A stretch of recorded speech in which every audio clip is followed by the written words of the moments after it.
구약성경 이사야서 9장 1절부터 7절까지의 말씀입니다.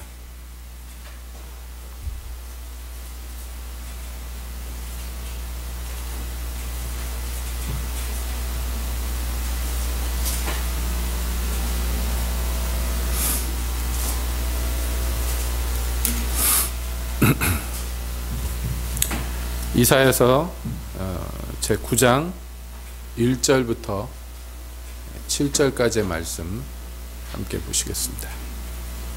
이사야 9장. 전에 고통하던 자에게는 흑암이 없으리로다. 옛적에는 여호와께서 스불론 땅과 납달리 땅으로 멸시를 당케 하셨더니 후에는 해변 길과 요단 저편 이방의 갈릴리를 영화롭게 하셨느니라. 흑암에 행하던 백성이 큰 빛을 보고 사망의 그늘진 땅에 거하던 자에게 빛이 비추도다.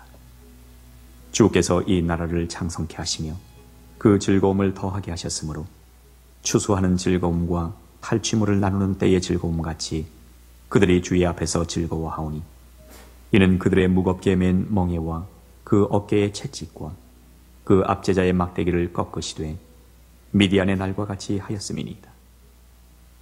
어지러이 싸우는 군인의 갑옷과 피 묻은 복장이 불의 섭같이 살라지리니 이는 한 아기가 우리에게 낳고 한 아들을 우리에게 주신 바 되었는데 그 어깨에는 정사를 메었고 그 이름은 기묘자라 모사라 전능하신 하나님이라 영존하시는 아버지라 평강의 왕이라 할 것입니다. 그 정사와 평강의 더함이 무궁하며 또 다윗의 위에 앉아서 그 나라를 굳게 세우고 자금 이후 영원토록 공평과 정의로 그것을 보존하실 것이라. 만군의 여호와의 열심히 이를 이루시리라. 아멘. 하나님, 이 시간에 주님의 말씀 듣기를 원합니다. 저희 중에 오셔서 말씀하여 주시옵소서. 예수님의 이름으로 기도하옵나이다. 아멘. 한 주간 평안하셨습니까? 우리가 지난 시간부터 예수님이 이 땅에 오실 전에 많은 하나님의 백성들이 이 땅을 구원할 그리스도 메시아에 오실 것을 고대하면서 기다렸던 그 심정들을 이제 되짚어 보면서 우리도 같은 마음으로 우리 주를 간절히 바라야 되겠다. 그러면서 이 땅에 예수님을 보내신 그 하나님의 목적과 또 하나님이 우리에게 예수님을 통해서 이루고자 하실 일들이 무엇인가, 이런 것들을 우리가 함께 살펴봅니다. 오늘은 그러한 맥락에서 구약의 선지자 이사야죠. 이사야 선지자의 예언의 한 대목을 읽었습니다. 이 오늘 읽은 본문의 내용은 구약의 선지자 이사야가 먼 훗날에 오실, 대략 700년 이상 지나서 이사야 때로부터요, 그 후에 오실 예수님에 대해서 먼저 바라보면서 이제 하나님이 감동하신 것을 가지고 예언한 내용입니다. 여러분들이 익히 잘 알고 계시는 말씀이기도 합니다만은 오늘 읽은 본문에서 그 메시아가 오셔서 할 일들에 대해서 특별히 뭐라고 이야기하는가, 이 선지자를 통해서요, 그것을 우리가 함께 살펴보고자 합니다. 첫 번째는 뭐냐 하면, 고통하던 중에 특히 이 여러 가지 전쟁으로 말미암아 고통받던 그러한 사람들에게 예수님이 오셔가지고 그들에게 소망이 되시고 빛이 되셨다, 이렇게 이야기하는 것을 봅니다. 여기 스불론 땅과 납달리 땅이 멸시를 당했다. 해변길과 요단 저편이 이방인 것처럼 불리웠다, 갈릴리 땅이. 그래서 예수님이 이 땅에 오시면 주로 어느 지역에서 사역하실 건가가 여기 예언이 되어 있는데, 예수님께서 주로 활동하신 지역이 이 갈릴리 땅인데, 여기를 사실은 여기도 이스라엘 백성들의 땅인데도 불구하고 사람들이 거기를 이방의 갈릴리라고 부를 것을 먼저 말씀하십니다. 왜냐하면 여기는 이방인들과 그 이스라엘 백성들과의 경계선과 같은 그런 지역이에요. 변경 지역입니다. 그래서 본토 예루살렘을 중심으로 한 유대인들은요, 여기를 멸시했어요. 그래서 거기가 이방인들과 뭐 다를 게 뭐가 있는가 이렇게 생각했습니다. 여기에서 이방인이란 것은 하나님을 안 믿는 사람들이죠. 소망이 없었어요. 뿐만 아니라 그 외의 땅에도 흑암이 가득해서 깜깜한 밤과 같은 그러한 처지였는데 거기에 빛이 비쳤다.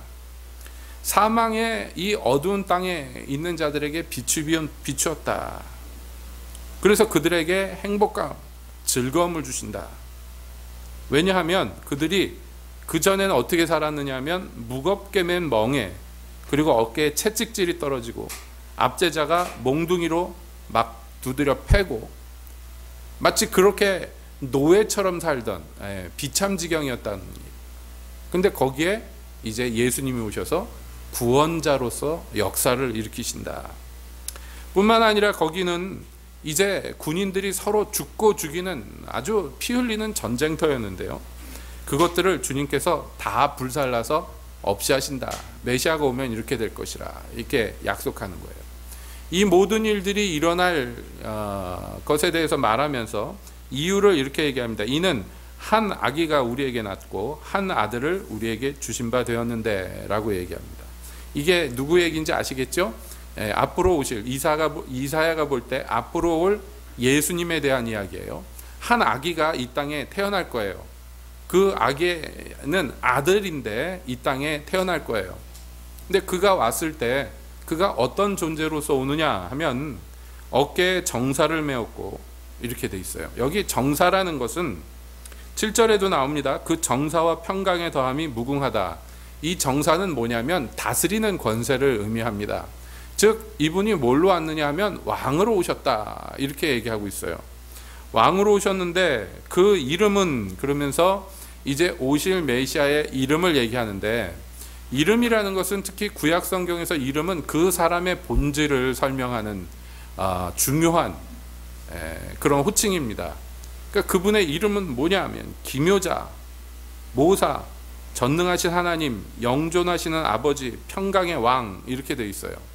이게 이제 오실 메시아가 어떤 분인가를 설명하는 아주 훌륭한 설명인데요. 그분은 기묘자입니다. 여러분, 이 기묘자라고 하는 것은 사실은 우리나라 사람들은 잘 안 쓰는 말이잖아요. 그리고 써도 보통 좋은 의미로 쓰지 않죠. 야, 저 기묘하다 이렇게 얘기할 때 그것은 뭐냐면 좀 정상에서 벗어나고 괴상망측하다라고 얘기할 때 보통 기묘라는 말을 좀 부정적인 의미로 많이 씁니다만은 사실은 이게 부정적인 의미가 아닙니다. 그분은 기묘하신 분이라고 그래서 이상하게 생기고 괴상한 짓을 한다 그런 의미가 아니라 놀랍다라는 거예요. 그러니까 영어 성경에서 기묘자는 뭐로 돼 있냐면 원더풀로 돼 있어요. 그분은 알면 알수록 사람으로 하여금 아주 정말 입을 벌리게 만들 만한 아주 특별한 분이에요. 대단하고 놀라운 분이에요. 그리고 그분은 모사예요. 모사라는 건 뭐냐면 지혜자를 의미합니다. 아주 많은 높은 깊은 지혜로 충만하신 분. 그리고 그분은 전능하신 하나님이세요. 여러분, 예수님은 하나님 아버지보다 열등한 존재가 아닙니다. 예수님은요, 하나님과 동등하신 하나님이에요. 그러나 그분이 오셔서 우리에게 보여주시는 모습은 그 하나님이신 그 높고 권력이 무궁무진한 그런 전능한 하나님으로 그 능력을 발휘하시는 것이 아니라 우리와 같은 똑같은 인간으로 한계가 있고 부족함이 있고 연약한 인간 중에 하나로 오셨다. 그런데 아기로 오셨는데 사실 그분은 전능하신 하나님이다 이렇게 얘기해요. 그리고 영존하시는 아버지다. 그래서 그 아버지와 동등됨을 여기에서 설명합니다. 그러나 이 모든 이름들 중에서 오늘 이 시간에 우리가 특별히 더 집중해서 볼 내용은 뭐냐면 그분이 어떤 분으로 오셨느냐 하면 평강의 왕으로 오셨다. 여기에 오늘 우리가 좀 포커스를 맞춰보자 하는 것이에요. 예수님이 이 땅에 오셨어요. 다른 말로 하면 하나님이 예수님을 이 땅에 보내셨어요. 그 보내신 목적이 굉장히 많지만은 그 중에 우리가 특별히 집중하여서 보고자 하는 것은 그분은 평화를 이루는 왕으로 오셨다라는 거예요. 그래서 그 정사와 평강의 더함이 무궁하며 이렇게 돼 있죠. 그는 모든 것을 다스릴 권세가 있는 권력자이지만 동시에 그분은 그 권력을 가지고 무엇을 이루시는 분이냐면 평화를 이루시는 분이다. 자, 세상에서 고통받는 인간들의 그 고통의 이유는 뭐냐면 평화가 없기 때문입니다.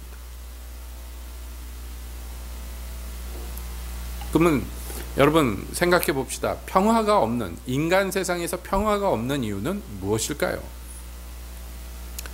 예? 평화가 없는 이유는 뭐 여러 가지로 들 수가 있겠어요. 사람마다 내가 평화롭지 못한 이유는 뭐 여러 가지 있겠죠. 그 자기 환경에 따라서 조금씩 다를 거예요. 상원이는 어떻게 생각해요? 본인이 마음이 평화로워, 안 평화로워? 평화로워? 예, 아무 생각이 없구나. 왜냐하면 이제 고3은 평화로울 수가 없어요. 예, 고3은 평화로워, 안 평화로워요? 고3이 공부 안 하고 놀면 마음이 편할까, 안 편할까?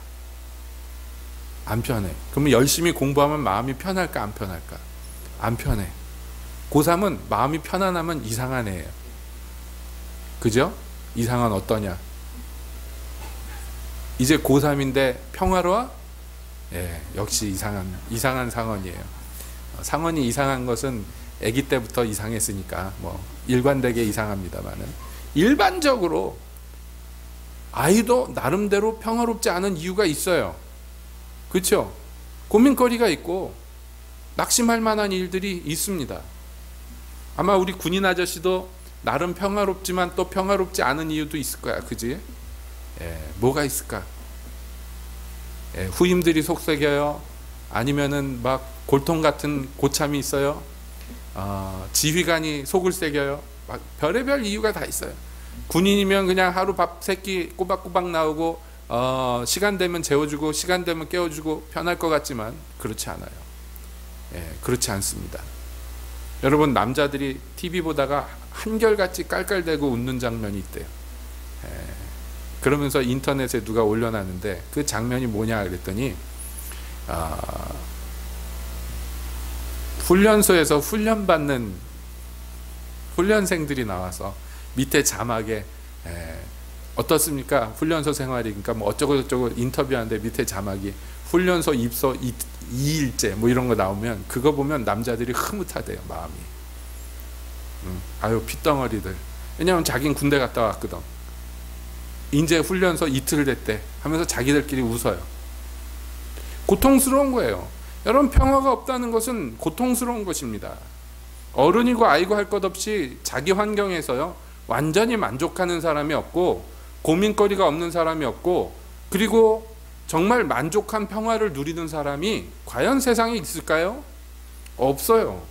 가난한 사람들은 생각합니다. 난 돈만 많으면 평화로울 거야. 아닙니다. 부자가 되면 부자가 된 만큼 고민거리와 고통거리가 생겨요. 그럼 가난하면 마음 편할까? 부자들은 재산 때문에 골머리 앓으면서 재산이 차라리 없으면 마음이 편할 걸. 아닙니다. 돈 없으면 불편해요. 고통스러워요. 그렇죠? 결혼하면 결혼한 대로 고통스럽고, 결혼 안 하면 결혼 안 한 대로 고통스럽고, 자식이 있으면 자식이 있는 대로 고민거리가 있고, 자식이 없으면 자식 없는 대로 또 마음에 고통이 있어요. 모든 사람들의 고통의 근원에는 뭐가 있느냐면 불만족이 있습니다. 만족하지 못하기 때문이에요. 그리고 만족할 수 없게 만드는 여러 가지 환경들이 끊임없이 내게 밀려 들어옵니다. 예, 그 정도 불편함은 차라리 참을 수 있어요. 이게 적극적인 고통일 때는요 말로 할 수 없습니다. 여러분, 지금도 세계 곳곳에서요 분쟁 지역이라고 불리우는, 그래서 전쟁이 끊이지 않는 그런 지역에서 사는 사람들은 얼마나 고통스러울까요? 상상이 가십니까? 얼마나 고통스러울까? 여러분, 전쟁터에서 태어난 아이들은 얼마나 고통스러울까요? 지금 전 세계적으로 가장 큰 문제가 뭐냐면, 그렇게 내전이 계속되고 분쟁이 계속되는 지역에선 더 이상 군인을 만들 만한 남자들이 없어요. 다 죽었거나 뭐 이렇게 돼가지고. 그래서 어떻게 하느냐 하면은 이제 어린 남자아이들을 잡아다가 그냥 군사훈련을 시켜서 이 소년병들을 만드는데, 이게 굉장히 큰 문제예요, 전 세계적으로. 그리고 소년병을 만들 때 악독하게 만들어요. 얘네들이 더 이상 뭐 가족에게 가고 싶어요, 고향에 가고 싶어요, 엄마한테 보내주세요 이런 거 못하게 하려고 뭐 부족 같은 거 이제 아프리카 지역 같은 데 보면요 습격해가지고 남자애들을 뺏어가면서 이 남자애들한테요 자기 부모를 다 죽이게 만들어요. 무기를 칼 같은 거 쥐어주고요 부모를 죽이라고 그래요. 안 죽이면 쏴 죽여요. 친구들이 옆에 총 맞아 죽는 거 보면서 부모를 죽인다고 애들이 그러면서 정신이 나가요. 그리고 세뇌를 시키는 거예요. 그리고 총알바지를 만들어 놓습니다. 얘네들이 전쟁터에서 총 들고 싸우는데 그것도 문제지만 더 큰 문제는 얘네들이 그렇게 하다가 어른이 됐을 때 지금 그게 더 큰 문제예요. 소년병으로 자라서 어른이 된 세대들이 이제 생겨났는데 얘네들이 다 비정상이에요. 그렇겠죠. 정상적인 인간이겠습니까? 다 미쳐가지고 여러분 그 어떤 나라에 성인 남성들이 이렇게 미쳐있다 그러면 그 나라는 도대체 어떻게 되겠습니까? 이런 끔찍한 일들이 전 세계 곳곳에서 일어나고 있어요. 심지어는 그래서 그 유명한 어떤 목사님 한 분 계시죠? 그 아프리카 가서 선교하려고 미국 사람이 선교를 하는데 고아원을 하는데 이 테러 단체들이 와가지고요 그건 자기가 기르는 고아 애들을 그렇게 다 잡아가는 거예요. 그래서 견디다 못해가지고 민병대를 만들어가지고 다 쏴 죽이죠. 지금도 그렇게 사역하고 있어요. 그래서 기관총을 든 목사님 그래 유명하거든요. 머신건 프리처라고 영화도 나왔었어요. 그게 옳으냐 그러냐 지금도 말이 많아요.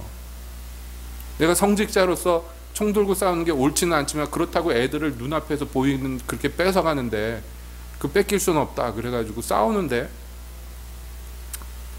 지금 우리는 사실은 환경상 너무 편안하게 사는 건지도 몰라요. 여러분 그렇죠? 조금만 올라가면 저 북한 땅에 들어가면 매일매일 사는 게 전쟁과 같이 사는 사람들이 우리 동포들이 얼마나 많습니까? 그냥 집계된 통계로만 따져도 지금 예수 믿는 것 때문에 고통당하는 사람들이 전 세계에 8억 정도 있다고. 얼마나 고통스럽습니까? 예수를 안 믿는 사람들은 편안합니까? 아닙니다. 자기들끼리 싸우고 분쟁을 일으키고 죽고 죽이는 일이 끊이질 않아요. 그러면 그게 지금에만 일어난 일이냐? 아닙니다. 창세 이후로 지금까지 계속 그랬어요. 이것은 인간 본성에 각인된 어떤 것 때문이에요. 여러분 봅시다. 사람이라고 2명밖에 없을 때, 아담과 하와밖에 없을 때, 여러분 하나님이 그들에게 물어보셨어요. 너희 왜 내가 먹지 말라고 했던 그 선악을 알게 하는 나무 열매를 따먹었느냐? 그랬더니 아담이 뭐라고 그럽니까? 하나님이 나한테 만들어준 저 여자가 나더러 따먹으라고 그랬다고. 사람이 둘밖에 없고 둘이 부부예요. 부부인데 이 여자는 문자 그대로 뭘로 만들었어요? 내 몸을 가지고 내 몸의 일부분을 가지고 만들어낸 여자예요. 그러니까 하나님이 나한테 줬지만 그 여자는 사실은 나랑 별개가 아니에요. 그죠? 주님이 그래서 부부를 뭐라고 그러셨어요? 각각 부모 곁을 떠나서 한 몸을 이룰지니라 너희는 하나다 이렇게 만들어 놓으셨어요. 그런데 이 남자와 여자 2명밖에 없는데 서로 탓하고 원망하고 그리고 서로 다투기 시작합니다. 무엇 때문입니까? 해답이 나오죠? 여러분 평화가 없는 이유는요 인간의 본성에 있는 죄 때문이에요. 아담에게 죄가 들어가매 그 죄가 첫 번째로 어떻게 나타나느냐 하면 하나님을 피하여 숨는 것으로 나타나요. 즉 하나님과도 사이가 안 좋아져. 하나님과 심각한 원수 상태가 돼버려요. 이 죄가 들어가면.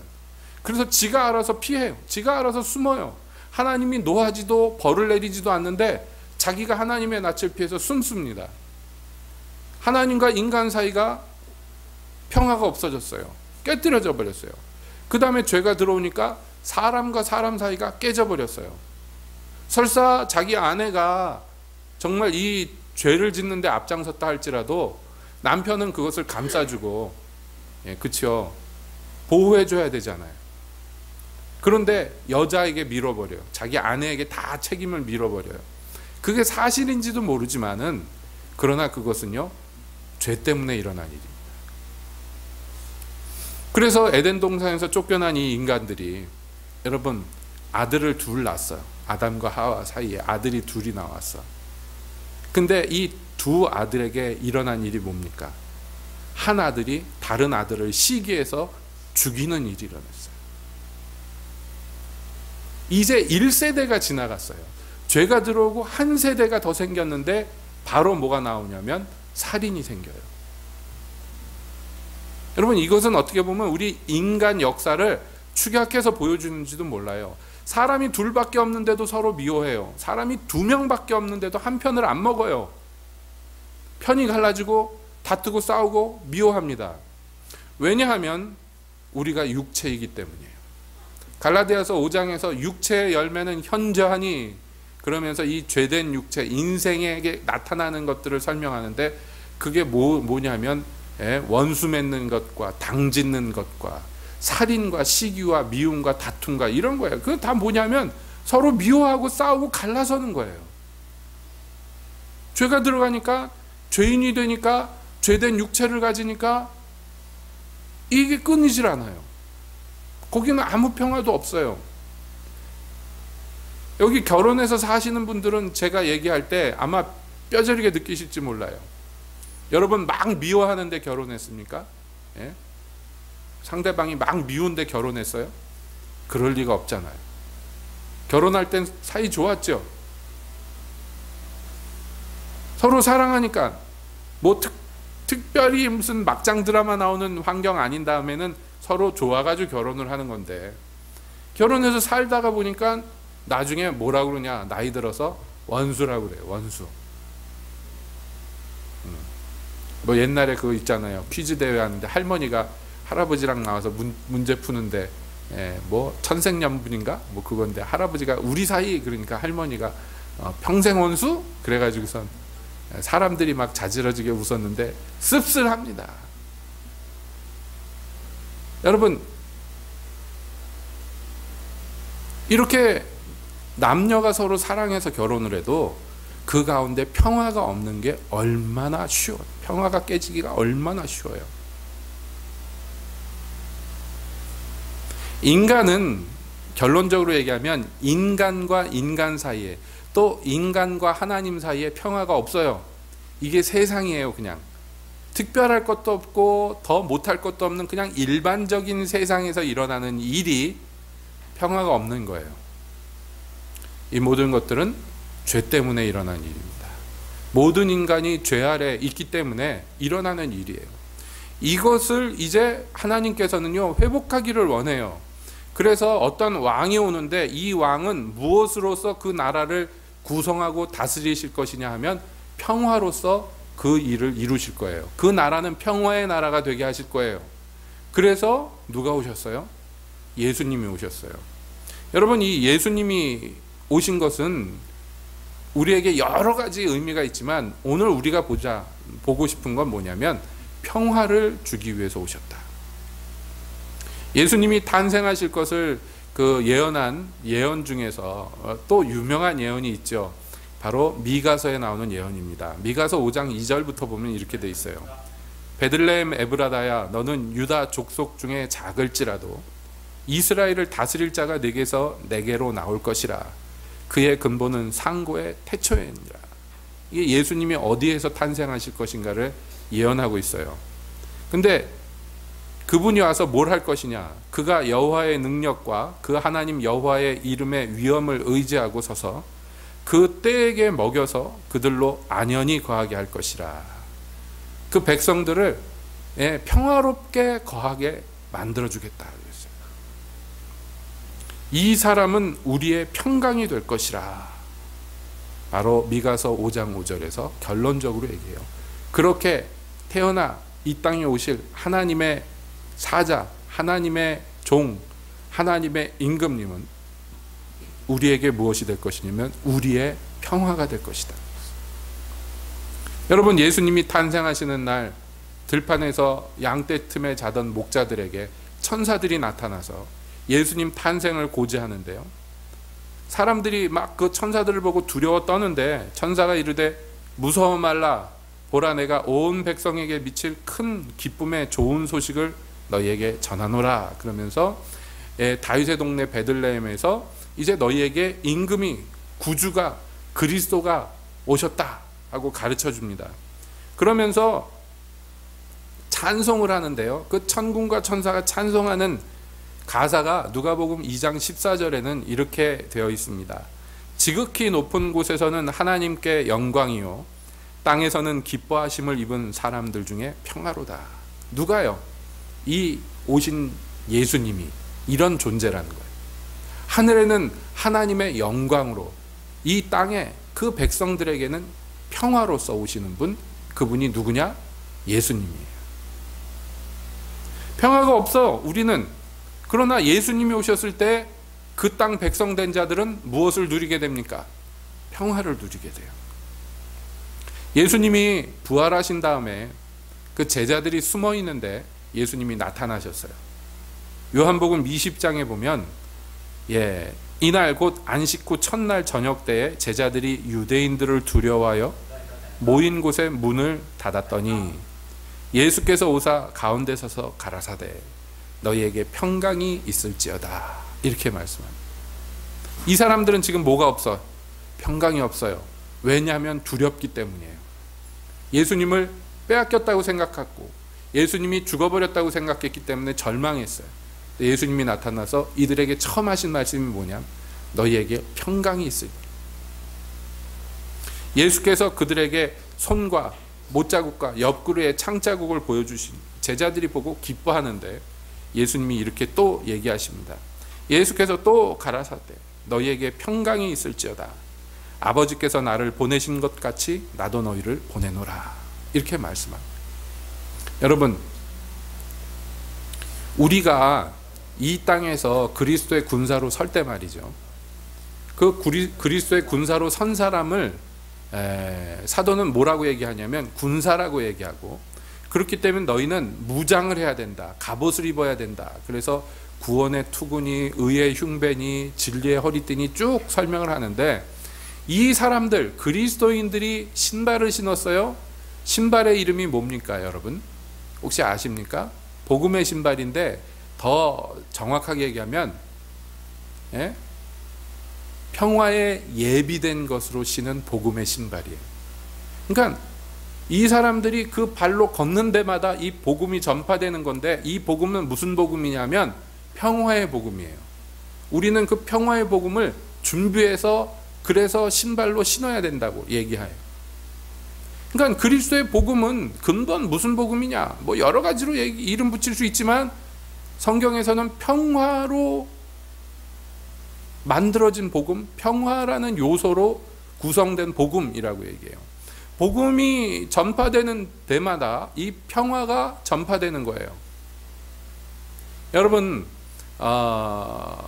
예수님이 이 땅에 오신 것이 우리에겐 기쁜 소식이고 정말 놀라운 소식인데, 그 이유를 오늘 우리가 짚어보는 것입니다. 왜냐하면 우리에게 전혀 누릴 수 없었던 평화가 예수님으로 말미암아 우리에게 이르렀기 때문에. 그래서 이 예수님을 마음에 모신 모든 사람들은요, 예수님이 말씀하신 것처럼 세상이 줄 수 없는 비밀한 평화를 그 마음에 다 품게 됩니다. 그래서 이 사람들은 슬퍼하기에 마땅한 때에 오히려 즐거워하고요, 고통스러울 때 기뻐합니다. 그래서 이상한 사람들이에요, 원래 그리스도인들은요. 그래서 이 그리스도인들의 모습을 보면서 세상 사람들은 질문을 하는 거예요. 당신들은 무슨 소망이 있길래 이때에 오히려 기뻐하고 즐거워하는가? 이러한 상황에서 어떻게 평화를 누리는가? 그래서 우리가 그 질문을 받는 사람이 되는 것을 성경에서 얘기한단 말이에요. 그래서 우리의 소망에 대해서 묻는 자들에게 대답할 것을 온유한 가운데에 준비하라고 주께서는 우리에게 가르치시는 것이에요. 자, 그렇다면 예수님이 이런 분이라면, 그리고 이 평화의 왕 예수님을 우리가 영접한 것이 맞다면, 저와 여러분들은 어떤 사람이어야 됩니까? 평화로운 사람이며 또 이 평화의 복음을 세상에 널리 전파해야 되는 사람들이에요. 그렇습니까? 그렇다고 인정합니까? 그러니까 여러분들이 가는 곳에서는 분쟁이 사라지고 평화가 이루어져야 돼요. 왜냐하면 원수를 사랑하기 때문이에요. 바로 내가. 원수를 새로 맺는 것이 아니고 원수를 사랑하기 때문에 원수 상태가 말하자면 사라지는 거예요. 그리스도인들 때문에. 여러분, 이것은 역사가 증명하는데 유럽에서 각국의 왕들이 죽임을 당하고 혁명이 일어나고 여러 가지 일들이 한참 일어나던 18세기에 말이죠. 유일하게 그런 그 시민혁명과 막 그 민중봉기와 내전과 이런 것들을 경험하지 않고 지나간 나라가 있었는데 그게 영국이에요. 그래서 도대체 영국은 왜 이 다른 나라에서 경험했던 그 여러 가지 내전 상태를 경험하지 않고 그 시대가 지나갔는가? 이것을 연구합니다. 학자들이 연구하고 결론을 내리는 것이 무엇인가? 사회적 불평등이나 내재된 불만이 없었기 때문이 아니에요. 아니, 오히려 그게 영국은 제일 극심했던 나라 중에 하나예요.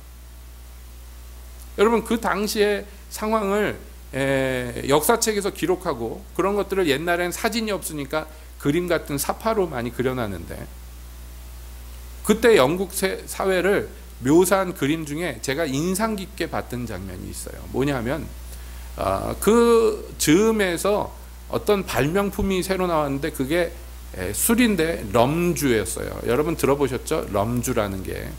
지금도 이렇게 특히 제과 제빵 하는데 럼주를 많이 넣습니다. 이 럼주라는 술이 발명이 되는데 이게 굉장히 인간 역사에겐 중요한 장면이에요. 왜냐하면 증류주, 그러니까 이렇게 과일 같은 거, 포도주 같은 거는 이렇게 과일을 뭐 찧어서 거기 나오는 즙을 발효시켜서 만드는 과실주잖아요. 이런 술들은 비교적 만들기도 편하고 돈도 적게 들어요. 근데 진짜 독한 술들 있죠. 위스키 같은 거, 이런 증류주들은 굉장히 비쌉니다. 만들기도 힘들고 또 재료도 비싸고 장비도 굉장히 많이 만들어내요. 그래서 이것은 귀족들이나 먹는 술이에요. 그래서 여러분 지금도 그래요. 위스키라는 것, 이런 고급 술들을 서양 사람들은 뭐라고 부르냐면 스피릿이라고 불러요. 영혼이라고 불러요. 그러니까 이게 얼마나 만들기가 힘들다. 재료를 어마어마하게 만들어야지 조금 나오는 거예요. 그래서 감히 서민들이 먹을 수 없었는데 이런 술과 비슷한 맛을 내며 비슷한 그 알코올을 갖고 있지만 굉장히 싸구려를 만들 수 있는 술이 럼주예요. 그래서 럼주가 개발이 되고 나서 그 당시에 영국 사회가 어떻게 됐느냐? 돈이 생기면 전부 가가지고 럼주를 사서 마시는 거예요. 왜냐하면 세상 살기가 너무 고달퍼요. 사회적 불만이 너무 많고 빈부격차도 너무 심각하고 계급 간의 투쟁도 너무 심각한 나라가 영국이었어요. 그런데 이 고통스러운 세상을 잊을 수 있는 아주 싼 방법이 나왔어요. 그게 럼주예요. 그래서 제가 본 사파는 뭐냐 하면 온 가족이, 아버지, 어머니, 애들 몇 명까지 그날 품삯을 받아서 술집에 가가지고 럼주를 사는데 병으로 사는 게 아니에요. 이렇게 요즘 얘기를 하면 바켓스 같은 거 들고 가가지고 거기 받아갖고 술집 앞에 나와서 그 골목에 서서 아버지, 엄마, 애들까지 전부 그걸 퍼마시는 거예요. 컵 가지고서. 길에 서서. 빨리 취해버리는 거예요. 빨리 먹고 뭐 안주 이런 거 없어요. 그냥 막 들이키고 빨리 취해서 잠깐의 고통에서 벗어나고 싶은 거예요. 그러니까 이게 어마어마했어요. 지금 뭐 서구를 휩쓰는 마약 중독보다 더 심각한 사회 문제였어요. 그 당시에 있었던 사회 문제는 뭐 말할 것도 없습니다.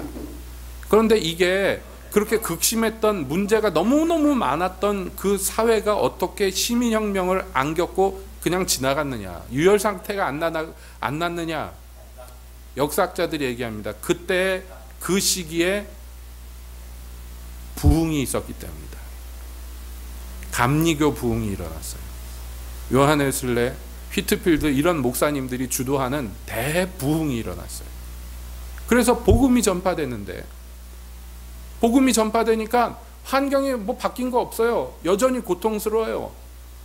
수많은 광부들이 광산에서 석탄을 캐다가 죽어나가요. 막 그래요. 막 그 사회 문제들을 보면서, 그 불평등을 보면서 이거 해결할 방법이 뭐냐. 칼 마르크스 같은 사람은 그 영국 사회 불평등을 보면서 런던에 있는 왕립 도서관에서 연구를 해서 공산주의를 만들어내요. 이거 해결할 방법은 공산주의밖에 없고 자본가들을 타도하는 수밖에 없다고. 그런데 그렇게 되지 않았어요. 이상하죠? 영국에서 공산주의 이론에 의하면 자본주의가 극도로 발달되면은 결국 민중봉기가 일어나서 공산주의 국가가 될 것이다, 이렇게 내다봤는데, 자본주의가 가장 발달한 유럽에서 가장 낙후된 러시아에서 그게 일어났어요. 자본주의가 가장 발달했다는 나라들은 오히려 그냥 지나가 버렸어요. 이유가 뭐냐? 그것도 마찬가지예요. 복음 때문이에요. 교회 때문이에요. 사람들이 세상이 줄 수 없는 평화를 소유하게 되었어요. 감리교 대부흥 때 그 기록들을 보면 이런 거 있습니다. 목사님이 설교를 마치고 나는데 석탄으로 얼굴이 새카맣게 석탄가루가 묻은 광부들이 쫙 서 있어 그 말씀을 길바닥에서 들었는데, 광부들마다 얼굴에 흰 줄이 두 줄이 다 그어져 있었다. 말씀을 들으면서 눈물을 흘려가지고 얼굴이 석탄가루로 새카만데 거기에 눈물 흐른 자국이 두 줄이 다 그어져 있어요. 오죽했으면 그냥 막 속에 열불이 나니까 농부들이 밭 가는 노새나 이런 말이나 이런 것들을 채찍질하면서 욕을 해가면서 쌍욕을 섞어가면서 농사를 졌는데, 이 농부들이 욕을 안 하게 되면서 가축들이 못 알아듣는 거예요. 예.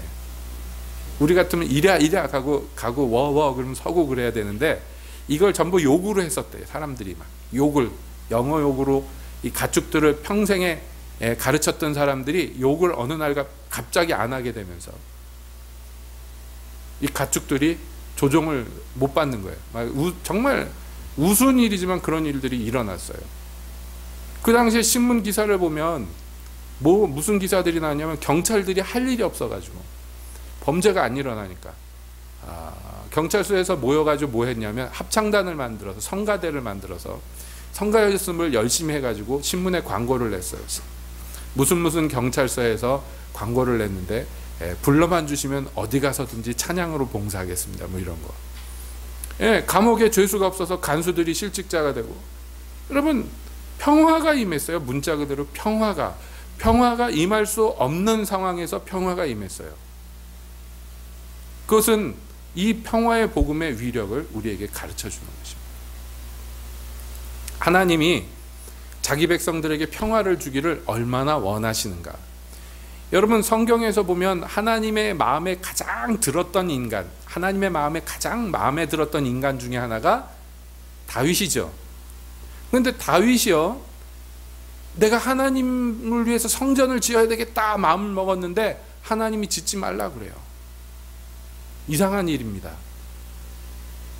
왜 짓지 말라고 그랬냐면, 하나님이 이렇게 말씀하세요. 너는 피를 심히 많이 흘렸고 크게 전쟁하였느니라. 내가 내 앞에서 땅에 피를 많이 흘렸은즉 내 이름을 위하여 전을 건축하지 못하리라. 다윗이 전쟁한 게요, 사사를 위한 전쟁이 아니잖아요. 그렇죠? 하나님의 나라를 위한 전쟁이에요. 다윗이 한 전쟁은 하나님의 백성들을 보호하기 위한 전쟁이었어요. 그럼에도 불구하고 너는 전쟁을 했고 피를 많이 흘렸으므로 내 이름을 걸고 있는 성전을 너는 지을 수 없다라고 얘기해요. 이상한 일이에요. 그리고 말씀하시기를, 한 아들이 내게서 나리니 그는 평강의 사람이라. 내가 저로 사면 모든 대적에게서 평강하게 하리라.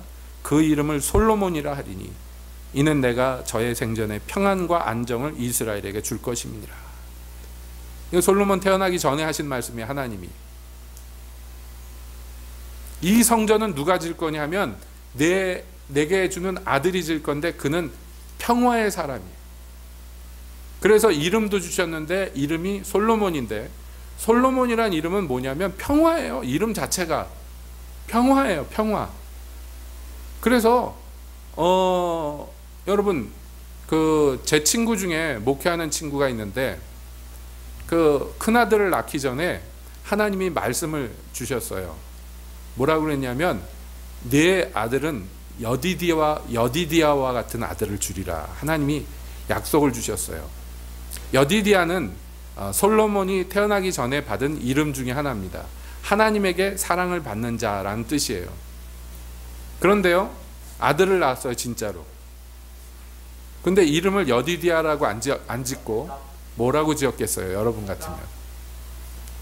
큰아들을 낳았는데, 큰아들 이름이 평강이에요. 평강. 그래서 얘가 지금 대학생인데 서러움이 있어. 어렸을 때부터 자기 별명이 평강공주였대, 학교에서. 하필이면 이름을 평강이라고 져줘가지고 애들이 맨날 평강공주라고 불렀대. 호동왕자 어딨냐고. 여러분, 무슨 말인지 아시겠죠? 무슨 의미로 그 아들 이름을 평강이라고 졌는지 아시겠죠? 여디디아와 같은 아들, 솔로몬과 같은 아들, 평화의 아들이니까 평강이라고 아들의 이름을 지어준 거예요, 아버지가. 여러분, 그거 같이 하나님이요, 내 이름을 걸고 있는 성전을 지으려면 걔는 누구여야 돼요? 평화의 아들이어야 된다. 심지어 주를 위해서 싸웠지만 피를 많이 흘리고 전쟁했던 이 다윗에게는 그것을 허락하지 않으셨어요. 왜냐하면 하나님의 이름은 항상 평화여야 되기 때문에. 우리가 그리스도의 군사이고 영적으로 싸우고 전투하는 존재이지만, 그러나 우리가 받은 복음은 근본 평화의 복음이에요. 우리가 악과 죄와 싸우되 피 흘리기까지 싸워야 될 그런 명령을 받은 사람들이지만, 그러나 우리가 받은 복음은요, 평화의 복음이에요. 우리의 주님은 평강의 왕이에요. 세상에 평화가 없기 때문에 여러분, 우리에게 이 아들이 주어진 것입니다.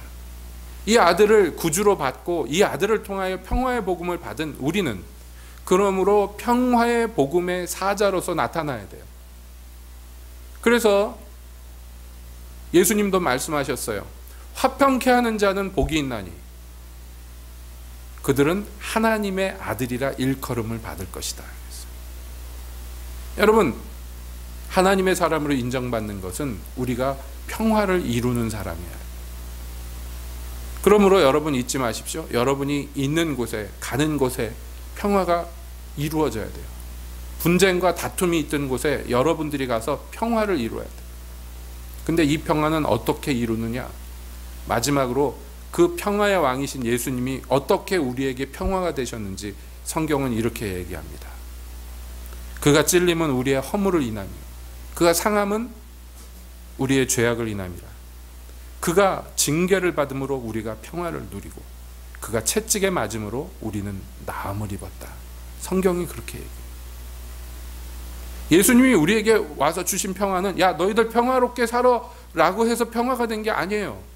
우리의 평화를 깨뜨리고 우리에게 평화를 맛보지 못하게 하는 그 죄와 허물, 이 값을 자기가 친히 지셨기 때문에, 그가 징계를 받음으로 우리가 평화를 누리고 그가 채찍에 맞음으로 우리가 나음을 얻었어요. 우리가 평화를 누리고 우리가 치료를 받고 나음을 얻었다면 그것은 예수님이 값을 치르셨기 때문에. 우리도 마찬가지예요. 여러분, 그리스도인들이 어느 지역에 가서 어느 시대에 나타나서 거기에 평화를 줬다면 그것은요, 그 사람들이 거기에서 썩어졌기 때문에 영락 없어요. 평화를 이루기 위한 제물로서 피를 흘렸기 때문이에요. 그렇기 때문에 평화가 이루어졌어요, 이 땅에. 예수님이 우리에게 주신 평화의 값을 여러분 이해하시겠습니까? 예수님이 우리 대신 징계를 받음으로, 죄값을 치러주심으로 우리가 평화를 누립니다. 그리고 예수님이 말씀합니다. 아버지가 나를 보내신 것 같이 나도 너희를 보내노라. 여러분, 이 땅에 오신 예수님을 기억하고 우리가 이 땅에 예수님처럼 평화의 사자로서 보내심을 받았다는 것을 잊지 맙시다. 여러분, 다투고 싸우는 거 쉬워요. 옳고 그름을 따지는 거 쉽습니다. 그러나 평화를 위해서 자기가 징계를 받는 것은 쉽지 않아요. 우리에게 주신 것은 하나님의 방식, 하나님의 방법이에요. 하나님은 이 죄된 세상에 평화를 이루기 위하여 자기 아들을 제물로 드리셨습니다. 우리에게 같은 사명을 주셨어요. 우리가 이렇게 평화의 복음을 받은 사람들로, 이 사명을 받은 사람들로 여러분 가는 곳마다 여러분 때문에 평화가 이루어지기를 예수님의 이름으로 축복드립니다. 그것이 주님이 우리에게 보고자 하시는 길인 줄로 믿습니다. 예수를 믿는 여러분, 예수님 믿는 것을 증명하십시오. 여러분의 삶으로 그렇게 하시기를 축복드립니다. 기도하겠습니다.